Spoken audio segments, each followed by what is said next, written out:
Hello, good morning third. ഇന്ന് നിങ്ങൾക്ക് പഠിക്കാനുള്ള ഹെമറ്റോളജിക്കൽ ഡിസീസ് കണ്ടീഷൻ പെർപ്യൂറയാണ്. PURPURA. It is a haematological disease condition. Okay, we will learn it. അതായത് എന്താണ് പെർപ്യൂറ? ഇതൊരു ബ്ലീഡിംഗ് ഡിസോർഡറാണ്.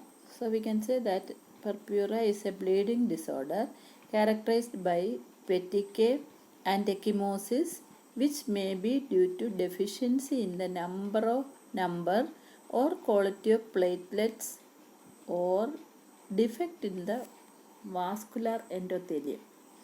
അപ്പം ഇതൊരു ബ്ലീഡിംഗ് ഡിസോർഡറാണ്. അത് മെയിൻലി അതിൻ്റെ ക്യാരക്ടറിസ്റ്റിക്സിൽ പെടുന്നതാണ് പെറ്റിക്കെ ആൻഡ് എക്കിമോസിസ്. ഈ പെറ്റിക്കെ എക്കിമോസിസും ഒക്കെ ഒരുപക്ഷെ നിങ്ങൾ ഫിസിയോളജി പഠിച്ചിട്ടുണ്ടാകും. പെറ്റിക്കെ എന്ന് പറഞ്ഞാൽ ചെറിയ വളരെ പിൻ പോയിൻ്റ് ബ്ലീഡിംഗ് പോയിൻറ്റിനാണ് പെറ്റിക്കെ എന്ന് പറയുന്നത്. അത് വളരെ pin point, very minute small ടൈപ്പാണ്. ഇച്ചിരിയുടെ വലുതാണെങ്കിൽ അതിന് എക്കിമോസിസ് എന്നും പറയാം. Okay, bleeding point in the skin or mucous membrane. ഇതെങ്ങനെയാണ് ഉണ്ടാകുന്നതെന്ന് ചോദിച്ചാൽ, it is due to the deficiency of platelet or the quality of platelet or defect in the vascular endothelium. അതായത് ബ്ലഡ് വെസലിൻ്റെ ഏറ്റവും ഇന്നർമോസ്റ്റ് ലെയറിനാണ് നമ്മൾ എൻഡോതേലിയം എന്ന് പറയുന്നത്. അതിൻ്റെ കുഴപ്പം കൊണ്ടോ അല്ലെങ്കിൽ പ്ലേറ്റ്ലെറ്റിൻ്റെ ക്വാളിറ്റിയിലുള്ള കുഴപ്പം കൊണ്ടോ അല്ലെങ്കിൽ പ്ലേറ്റ്ലെറ്റിൻ്റെ നമ്പർ കുറയുന്നത് കൊണ്ടോ, ഇങ്ങനെ 3 ഡിഫക്റ്റ് കൊണ്ടാണ് മെയിൻലി ഈ പറയുന്ന പെർപ്യൂറ ഉണ്ടാകുന്നത്. ഓക്കെ, ഒന്നുകിൽ ബ്ലഡ് വെസലിൻ്റെ എൻഡോതേലിയൽ ഏറ്റവും ഇന്നർ ലെയറിന് കുഴപ്പം, അതല്ലെങ്കിൽ ത്രോംബോസൈറ്റ്സിൻ്റെ ക്വാളിറ്റിയിൽ കുറവ്, അല്ലെങ്കിൽ ത്രോംബോസൈറ്റ്സിൻ്റെ നമ്പറിൽ കുറവ്. ഓക്കെ, ഇനിയും മെയിൻലി ഇതിൻ്റെ എത്ര തരം ഉണ്ടെന്ന് ചോദിച്ചാൽ മെയിൻലി 2 തരമാണ്. So we can say it is classified into 2 types. One is idiopathic thrombocytopenic purpura. അതായത് ഷോർട്ട് ഫോമിൽ നമ്മൾ ITP എന്ന് പറയും. സാധാരണ വാർഡിലൊക്കെ പോകുന്നുണ്ടെങ്കിൽ ഹെമറ്റോളജിക്കൽ പേഷ്യൻസിന് യൂഷ്വലി ചാർട്ടിലൊക്കെ എഴുതിയിട്ടേക്കുന്നത് ITP. അത് നമുക്ക് തോന്നിയത് എന്താണെന്ന്, അതാണ് ഇഡിയോപ്പതിക് ത്രോംബോസൈറ്റോപെനിക് പെർപ്യൂറ. അതല്ലെങ്കിൽ രണ്ടാമത്തെ വെറൈറ്റിയാണ് അനഫൈലാക്റ്റോയിഡ് പെർപ്യൂറ. ഈ 2 തരമുള്ള, ഒന്നിൽ ITP അല്ലെങ്കിൽ ഇഡിയോപ്പതിക് ത്രോംബോസൈറ്റോപെനിക് പെർപ്യൂറ, അല്ലെങ്കിൽ അനഫൈലാക്റ്റോയിഡ് പെർപ്യൂറ. ഓക്കെ, പിന്നെ ഇനിയും ഇതിനകത്ത് എന്താണ് ഇഡിയോപ്പതിക് ത്രോംബോസൈറ്റോപെനിക് പെർപ്യൂറ എന്ന് ചോദിച്ചു കഴിഞ്ഞാൽ, it is the most common acquired thrombocytopenic disorder in children. കുട്ടികളിലുണ്ടാകുന്ന acquired type of thrombocytopenic disorder, bleeding ഡിസോർഡറാണ് ഈ പറയുന്ന അക്വയർഡ് ത്രോംബോസൈറ്റോപെനിക് ഡിസോർഡർ. പിന്നെ അതൊരു ഹെമറാജിക് കണ്ടീഷനാണ്. ഹെമറാജിക് കണ്ടീഷൻ എന്ന് പറഞ്ഞാൽ bleeding condition involving skin, mucous membrane and internal organs. സ്കിന്നിലും മ്യൂക്കസ് മെംബ്രെയിനിലും അല്ലെങ്കിൽ ഇൻറ്റേർണൽ ഓർഗൻസും ബ്ലീഡിങ് ഉണ്ടാകുക എന്നുള്ളതാണ് ഇതിൻ്റെ പ്രത്യേകത. അതൊരു ഓട്ടോ ഇമ്മ്യൂൺ ഡിസീസും കൂടെ ആണ്. അതായത് ഈ ഓട്ടോ ഇമ്മ്യൂൺ ഡിസീസ് എന്ന് പറഞ്ഞാൽ നമ്മൾ പഠിച്ചിട്ടുണ്ട് നേരത്തെ, പല ഓട്ടോ ഇമ്മ്യൂൺ ഡിസീസിനെ പറ്റി നമ്മൾ പഠിച്ചിട്ടുണ്ട്. അത് ആൻറ്റിബോഡി റിയാക്ഷൻ കൊണ്ടുണ്ടാകുന്നതാണ്. ഓക്കെ, പിന്നെ കൂടുതൽ ഇൻസിഡൻസ് കാണപ്പെടുന്നത് കുട്ടികളിലാണ്, അതായത് between 3 to 7 years of age. മനസ്സിലായോ? അപ്പോൾ ഇത്രയാണ് ഇഡിയോപ്പതിക് ത്രോംബോസൈറ്റോപെനിക് പെർപ്യൂറ അല്ലെങ്കിൽ ITPയുടെ പ്രത്യേകത. അതൊരു മോസ്റ്റ് കോമൺ അക്വേർഡ് കണ്ടീഷനാണ് ചിൽഡ്രനിൽ കാണുന്നത്. അത് മെയിൻലി അത് ഇൻവോൾവ് ചെയ്യുന്ന skin, mucous membrane, internal organ എന്നിവയാണ്. പിന്നെ അതൊരു ഓട്ടോ ഇമ്മ്യൂൺ ഡിസീസ് അല്ലെങ്കിൽ ആൻറ്റിബോഡി റിയാക്ഷനാണ്. കൂടുതലായിട്ട് കാണപ്പെടുന്നത് 3 വയസ്സിനും 7 വയസ്സിനും ഇടയ്ക്കുള്ള കുട്ടികളിലാണ്. ഓക്കെ, പിന്നെ അതിൻ്റെ പത്തോഫിസിയോളജി എന്താണെന്ന് നോക്കിയാൽ, usually platelets are formed by the megakaryocytes in the bone marrow. Usually bone മാരോയ്ക്കകത്തുള്ള മെഗാകാരിയോസൈറ്റ്സിലാണ് ഈ പറയുന്ന പ്ലേറ്റ്ലെറ്റ്സ് അല്ലെങ്കിൽ ത്രോംബോസൈറ്റ് ഉണ്ടാകുന്നത്. പക്ഷേ അതിൻ്റെ എന്താ അവിടെ പത്തോളജി എന്ന് വെച്ചാൽ, mainly 60% of purpura is autoimmune, അതായത് ആൻറ്റിബോഡി റിയാക്ഷൻ കൊണ്ട് വരുന്നതാണ്.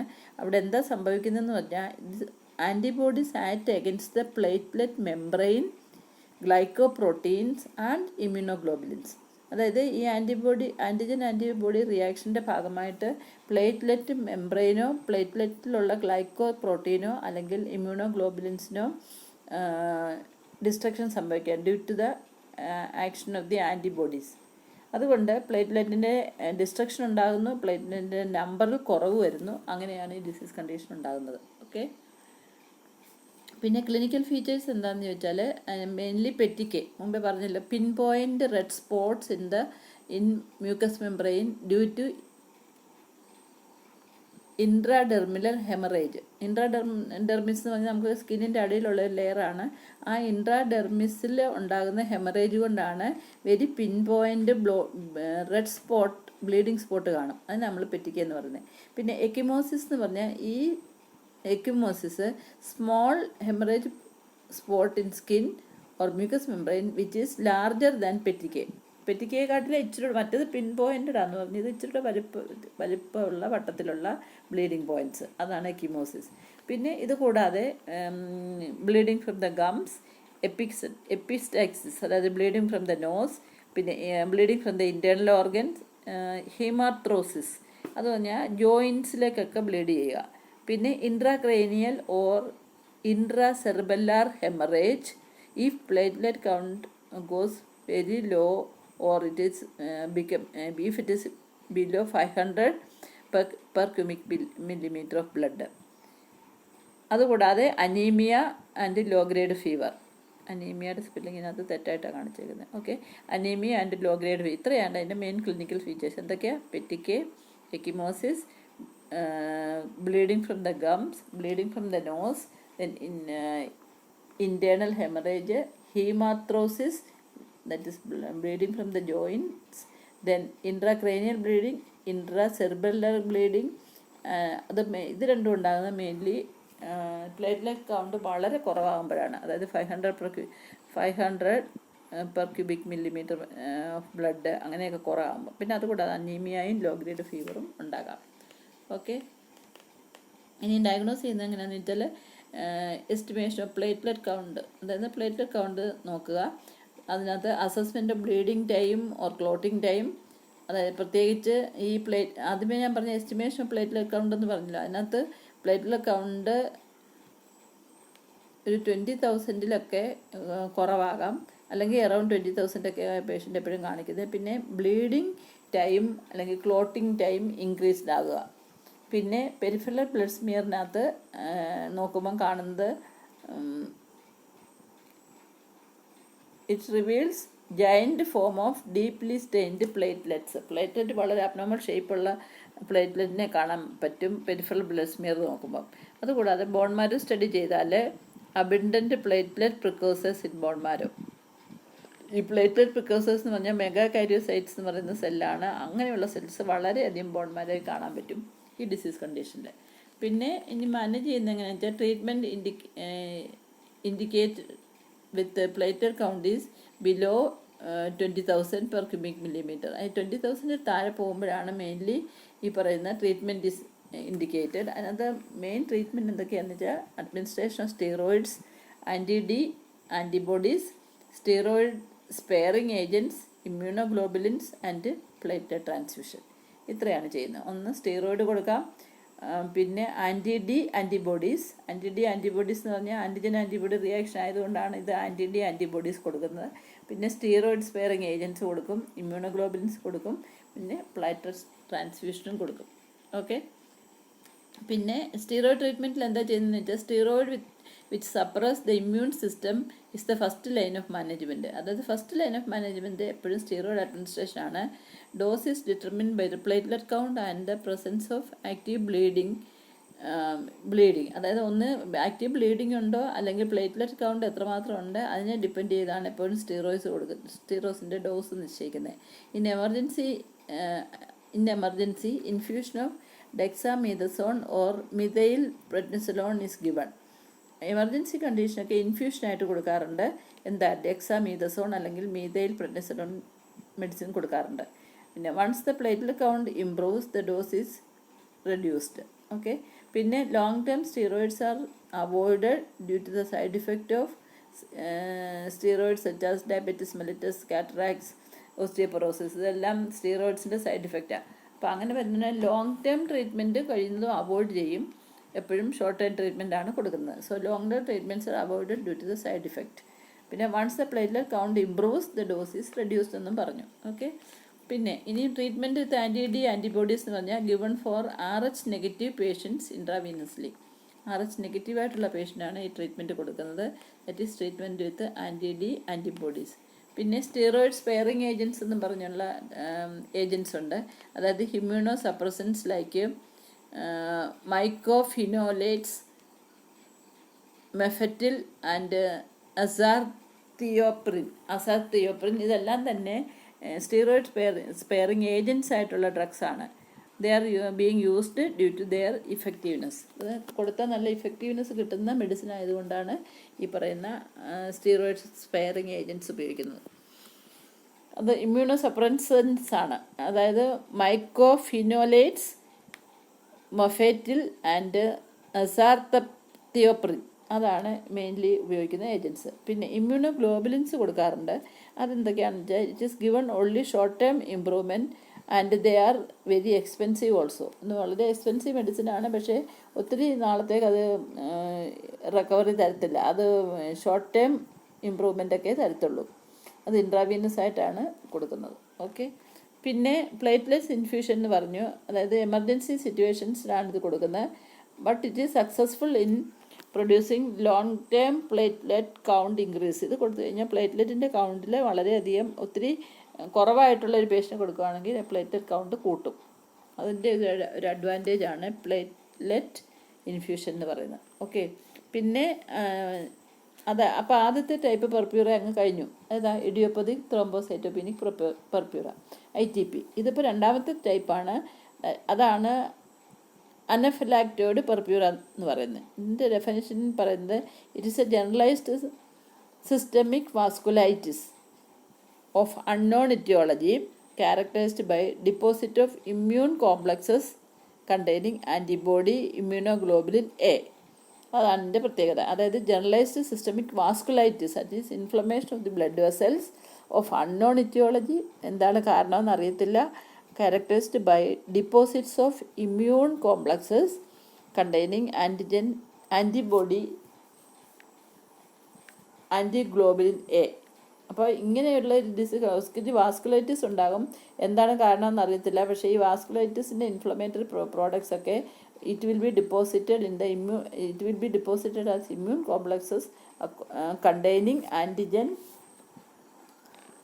Antibody and immune globulin A. പിന്നെ it is also known by the name Schonlein Henoch disease because it is primarily seen in 2 to 8 years of age and more in male children. അപ്പം അനഫിലാക്റ്റോയിഡ് പെർപ്യൂറയ്ക്കുള്ള മറ്റൊരു പേരാണ് ഹിനോക്ക്, HENOCH, ഹിനോക്ക് disease. And also സ്കോളിൻ ഹിനോക്ക് disease എന്നും പറയാം. സ്കോളിൻ ഹിനോക്ക് disease, SCHONLEIN, then ഹിനോക്ക്, HENOCH disease in primary. And this condition is seen more in children of 2 to 8 years of age and more in male children. മനസ്സിലായോ? അതായത് കുട്ടികളിലാണ് കൂടുതൽ കാണുന്നത്. Age group കൂടുതലും 2 to 8 ഇയേഴ്സിലാണ് കാണുന്നത്. അതും കൂടുതൽ മെയിൽ കുട്ടികളിലാണ് കൂടുതൽ കാണുന്നത്. പിന്നെ അതിൻ്റെ ഇറ്റിയോളജിക്കൽ ഫാക്ടേഴ്സ് എന്താണെന്ന് പറഞ്ഞാൽ നമ്മൾ നേരത്തെ പറഞ്ഞു ഇത് അൺനോൺ ഇറ്റിയോളജിയാണ്. അതിൻ്റെ കാരണം എന്താണെന്ന് ഇതുവരെയും കണ്ടുപിടിക്കപ്പെട്ടിട്ടില്ല. But it occurs usually after the incidence of upper respiratory and atopic disease. അതായത് നമ്മൾ പണ്ടും നമ്മൾ യൂറിനറി സിസ്റ്റം പഠിച്ചപ്പോഴും ഒരു നെഫ്രൈറ്റിസിനെ പറ്റി പഠിച്ചു അല്ലേ? അതുപോലെ തന്നെ അതും ഒരു ആൻറ്റിബോഡി റിയാക്ഷൻ ആണെന്നും ത്രോട്ട് ഇൻഫെക്ഷൻ കൊണ്ട് വരുന്നതാണെന്നും ബീറ്റ ഹ്യൂമോലിറ്റി സ്ട്രെപ്റ്റോകോക്കസ് എന്ന് പറഞ്ഞ ഒരു ഓർഗനിസം, പ്രത്യേകിച്ച് ചിലപ്പോൾ സ്കിൻ ഡിസീസൊക്കെ ഉണ്ടാക്കുന്ന ഒരു ജേമിന് എഗൻസ്റ്റ് ആയിട്ട് ബോഡി ഒരു ആൻറ്റിബോഡി പ്രൊഡ്യൂസ് ചെയ്യുമ്പോൾ ആ ആൻറ്റിബോഡി തന്നെ ബോഡിക്ക് എഗൻസ്റ്റ് ആയിട്ട് വർക്ക് ചെയ്യുന്നതായിട്ടാണ് കാണുന്നത്. അതുകൊണ്ട് അതിന് ആൻറ്റിബോഡി റിയാക്ഷൻ എന്ന് പറയുന്നത്. അപ്പോൾ ഇവിടെയും the disease is thought to be due to hypersensitive immunoglobulin or immunological reaction to group A streptococcus. ഇവിടെയും ഗ്രൂപ്പ് A streptococcus ഞാൻ പറഞ്ഞേക്കുന്നത് മനസ്സിലായോ? Other predisposing causes are various drugs like penicillin, aspirin, some food like chocolate, egg, milk and bacterial or viral infection. ഇത്രയൊക്കെ ഉണ്ടാക്കാം disease. പക്ഷേ exact aetiology എന്താണെന്ന് ഇതുവരെ കണ്ടുപിടിച്ചിട്ടില്ല. But it occur usually after incidence of upper respiratory infection and atopic diseases. മനസ്സിലായോ? പിന്നെ അതുകൂടാതെ so the disease is thought to be due to hyper sensitive immunological reaction to group A streptococcus. വേറെ predisposing causes പക്ഷേ ഉണ്ട്. അതെന്തൊക്കെയാണെന്ന് വെച്ചാൽ various drugs like penicillin, aspirin. In some persons some food can cause it like chocolate, egg, milk etcetera. And certain bacterial and viral infection can also cause this. ഇനിയുള്ളത്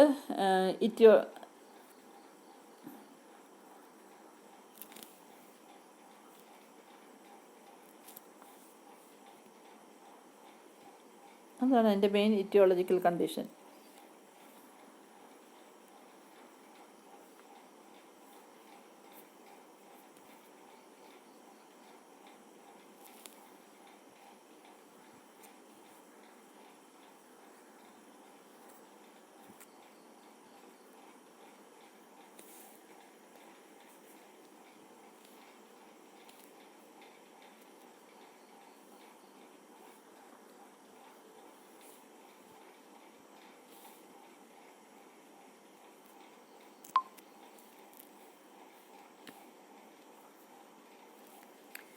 ഇനി എൻ്റെ പത്തോഫിസിയോളജി എന്താണെന്ന് നമുക്ക് നോക്കാം.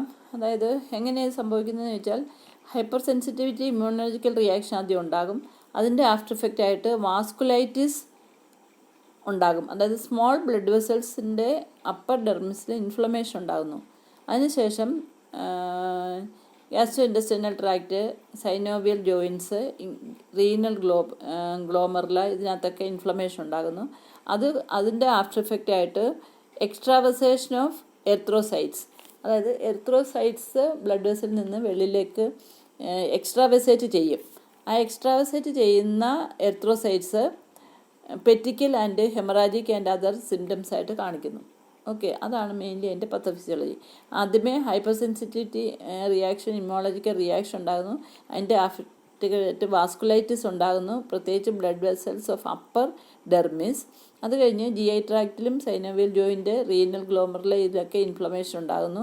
പിന്നെ extravasation of the erythrocyte, അതായത് RBC blood വെസലിൽ നിന്ന് leak ചെയ്തു പോകുന്നു വെളിയിലേക്ക്. അങ്ങനെയാണ് ഹെമറാജ് ഉണ്ടാകുന്നത്, പെറ്റിക്കയും ഒക്കെ. ഓക്കെ, അതാണ് എൻ്റെ പത്തോഫിസിയോളജി. പിന്നെ ക്ലിനിക്കൽ ഫീച്ചേഴ്സ് എന്തൊക്കെയാണെന്ന് വെച്ചാൽ erythematous, petechial rashes on buttocks and lower extremities. അതുകൂടാതെ പാൽപ്പബിൾ എക്യുമോട്ടിക് ഏരിയാസ്, അതായത് ആ ഇൻഫ്ലമേഷൻ ഉള്ളിടത്ത് ഇങ്ങനെ നമ്മൾ പാൽപ്പേറ്റ് ചെയ്ത് നോക്കിയാൽ ഇങ്ങനെ റേസ്ഡ് എലിവേഷനായിട്ടൊക്കെ തോന്നും. അതുകൂടാതെ gastro intestinal symptoms like colic, abdominal pain, vomiting with or without blood അങ്ങനെ സംഭവിക്കാം. പിന്നെ vasculitis of synovial joint showing swollen and arthralgic knee and angle joints, അതായത് മുട്ടയിലും അതുപോലെ തന്നെ ആങ്കിൾ ജോയിൻറ്റിലും ഒക്കെ വാസ്കുലൈറ്റിസ് ഉണ്ടാകാം, അല്ലെങ്കിൽ സൈനോവിയൽ ജോയിൻറ്റിൻ്റെ. അതിൻ്റെ ആഫ്റ്റർ എഫക്റ്റ് ആയിട്ട് സ്വളനായിട്ടുള്ള ജോയിൻറ്റും അവിടെ പെയിനും ഒക്കെ ഉണ്ടാകാം. മനസ്സിലായോ? പിന്നെ അവസാനം renal manifestation also can occur, haematuria and proteinuria. അപ്പോൾ ഇത്രയാണ് ഇതിൻ്റെ ക്ലിനിക്കൽ ഫീച്ചേഴ്സ്. ഇനി നമ്മൾ എങ്ങനെ ഇത് ഡയഗ്നോസ് ചെയ്യുന്നതെന്ന് ചോദിച്ചു കഴിഞ്ഞാൽ typical skin, joint and kidney findings ഉണ്ട് അല്ലേ? അപ്പോൾ അതിൽ നിന്ന് നമുക്ക് മനസ്സിലാക്കാം. അതുകൂടാതെ ത്രോട്ട് കൾച്ചർ എടുത്തിട്ട് ഗ്രൂപ്പ് എ സ്ട്രെപ്റ്റോകോക്കസ് കാരണം ഉണ്ടാകുന്നതെന്ന് പറഞ്ഞില്ലേ, അപ്പോൾ അതിനെ കണ്ടുപിടിക്കാൻ വേണ്ടി സോർ ത്രോട്ട് എടുത്ത് കൾച്ചർ സെൻസിറ്റിവിറ്റിക്ക് അയച്ചാൽ മതി. അതിൻ്റെ റിപ്പോർട്ട് കിട്ടുമ്പോൾ അറിയാൻ പറ്റും. പിന്നെ എന്താണെന്ന് ചോദിച്ചാൽ അടുത്തത്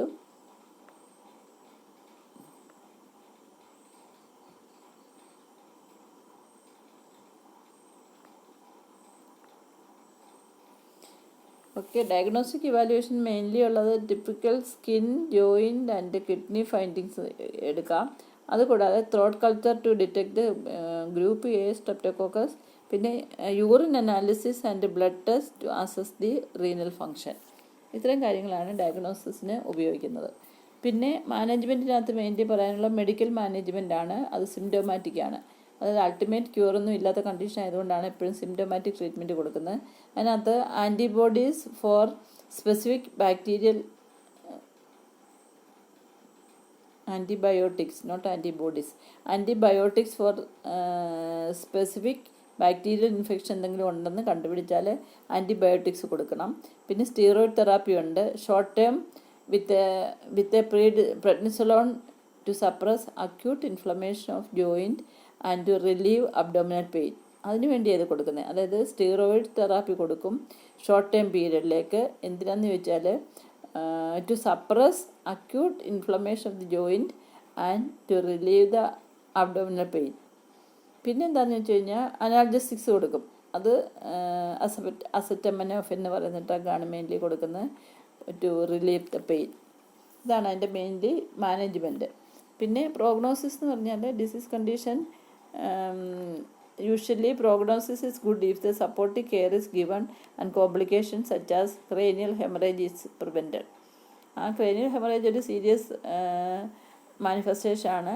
അതൊന്നും ഇല്ലെങ്കിൽ പേഷ്യൻ്റ് കുറച്ച് നല്ല കെയർ കൊടുക്കുകയാണെങ്കിൽ പേഷ്യൻ്റ് കുറേ നാളും കൂടി ജീവിച്ചു പോകും. അതാണ് പറയുന്നത് prognosis is good if supportive care is given and complications such as cranial hemorrhage is prevented.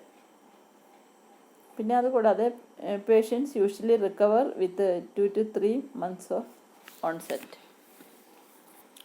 Nursing മാനേജ്മെൻറ്റിനകത്ത് പ്രത്യേകം പറയാനുള്ളത് nursing management focus on 3 aspect. First one is minimise the chance of trauma to the child to provide safe environment. പിന്നെ control bleeding. Third one administer the episodic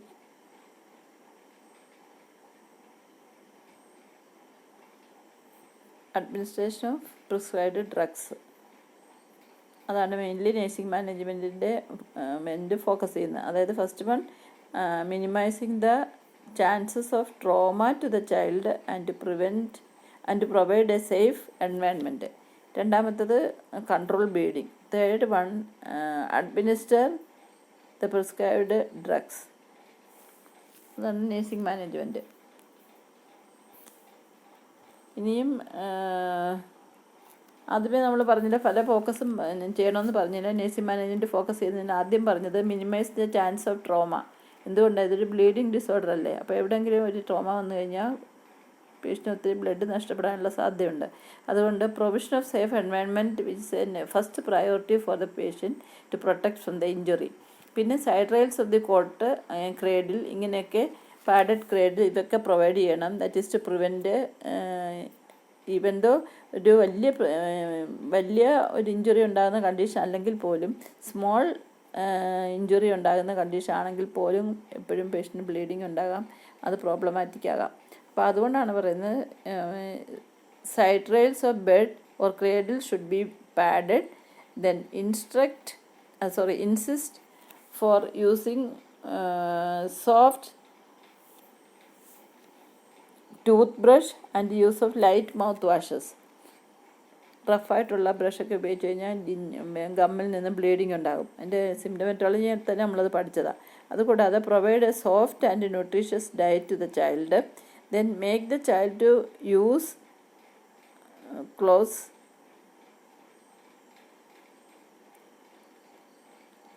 പിന്നെ provide smooth edges soft toys to the child.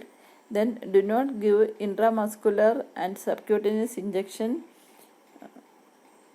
and avoid elective surgeries.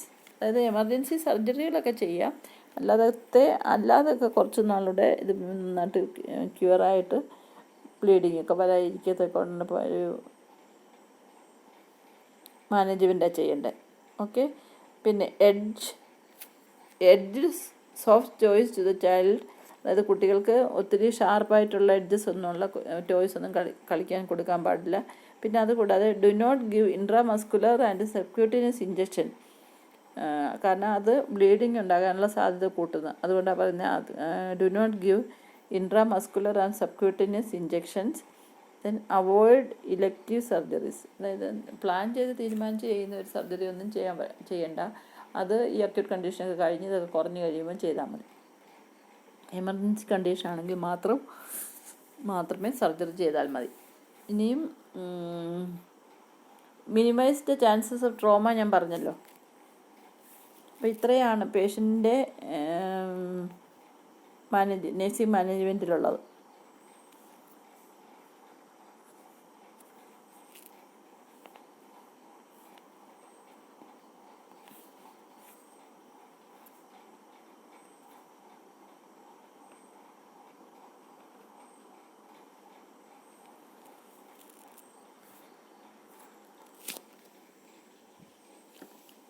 ഇനിയും മിനിമൈസിൻ്റെ chances of trauma അങ്ങനെയുള്ള കാര്യങ്ങളൊക്കെ അറിഞ്ഞിരിക്കണം. Child drills ഇടണം. Mainly അതൊക്കെയാണുള്ളത്. പിന്നെ മിനിമൈസിൻ്റെ chances of trauma പറഞ്ഞു. പിന്നെ ബ്ലീഡിങ് കൺട്രോൾ ചെയ്യുന്നത് എങ്ങനെയൊക്കെയാണെന്ന് വെച്ചാൽ first aid needs to be given during the bleeding episode. Then പേഷ്യൻറ്റിന് റെസ്റ്റ് പ്രൊവൈഡ് ചെയ്യണം. പിന്നെ ബ്ലീഡിങ് എന്തെങ്കിലും ഉണ്ടായാൽ അതുകൂടാതെ ഐസ് പാക്ക് അപ്ലൈ ചെയ്യാം ബ്ലീഡിങ് സൈറ്റിൽ. പിന്നെ കംപ്രഷൻ കൊടുക്കുക. അതായത് എക്സാമ്പിൾ ഏതെങ്കിലും ഒരു ബ്ലീഡിങ് സൈറ്റിൽ പ്രസ് ചെയ്ത് പിടിച്ച് കംപ്രഷൻ കൊടുക്കുക. That also will help to minimise bleeding. പിന്നെ elevate the area above the level of heart and roll. That is position the child in such a way that bleeding area is raised and raise the area above the level of heart if possible എന്നാണ് പറയുന്നത്. പിന്നെ administration of the prescribed drug.